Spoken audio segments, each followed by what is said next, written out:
Hi, this is John Wright from Simple Leadership Strategies, and this week I want to take just 3 minutes to share with you a very profound strategy called getting an A. It's our terminology that expresses how do you help people achieve excellence. Excellence is a very vague, foggy term. It means different things to different people. But if you take that concept and apply it to getting an A like you would get an A in school, it becomes much more clear. Everyone knows what a C is in school. It means you pass. It's an average, though. It goes about from 70 to 79. A B is above average. It goes from 80 to 89. And an A is excellent. It goes from 90 to 100.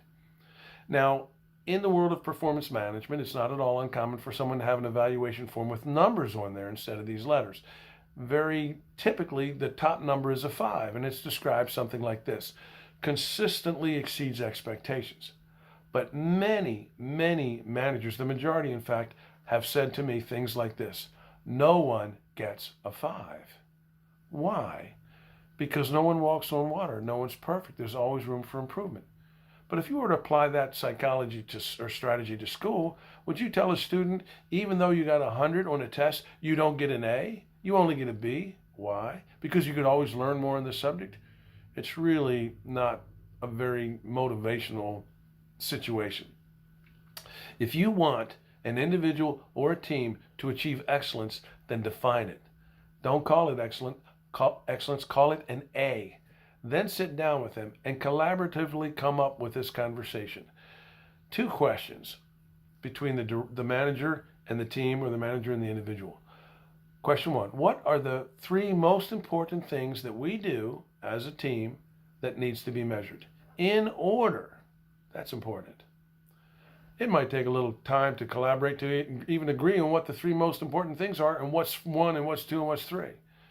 Then the next question is, since we said these are by nature things that you measure, what number says this is average? You've passed, but it's still only average. In other words, what's a C? And then where does a C stop and a B start?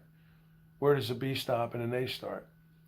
If you work with your team to agree on where a B stops and an A starts, I promise you, you are going to get more A's.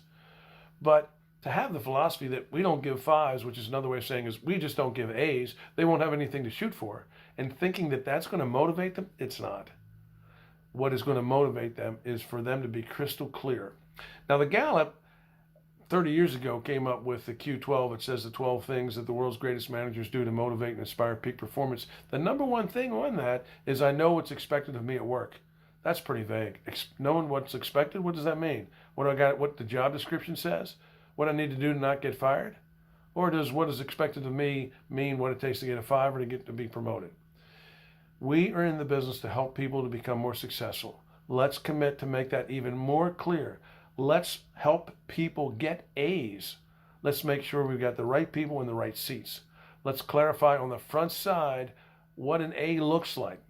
Then let's make sure we give them frequent feedback, give them the resources they need, the encouragement, create the right culture, and you will have a lot more A players.